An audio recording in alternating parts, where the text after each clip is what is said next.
સ્વચ્છતા સર્વેક્ષણમાં ચોથો રેન્ક મેળવનાર ભાવનગરની સિવિલ હોસ્પિટલમાં દર્દીઓના સ્વાસ્થ્ય સાથે ગંભીર ચેડાં.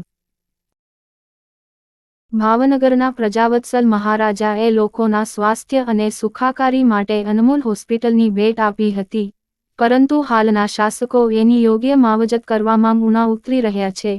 જ્યાં દર્દીઓ પોતાના સ્વાસ્થ્યના સુધારા માટે હોસ્પિટલમાં આવે છે, એ સિવિલ હોસ્પિટલ કમ્પાઉન્ડ મેડિકલ વેસ્ટના કચરાથી ઉભરાઈ રહ્યું છે.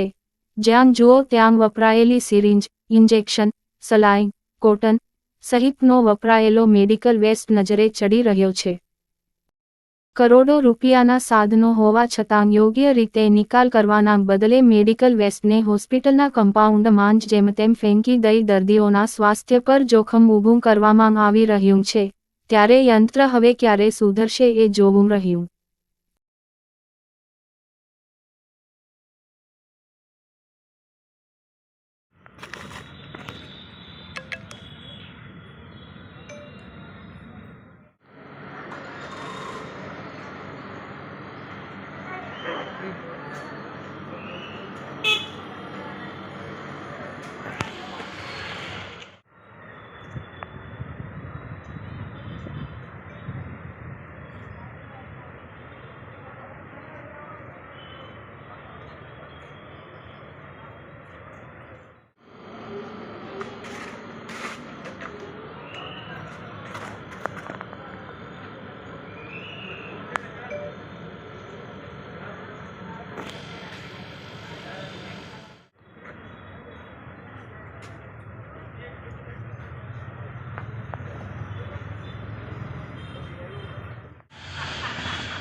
એવું હોસ્પિટલનો વેસ્ટ સામાન હોય એની પણ એક પ્રક્રિયા હોય છે નાખવાની.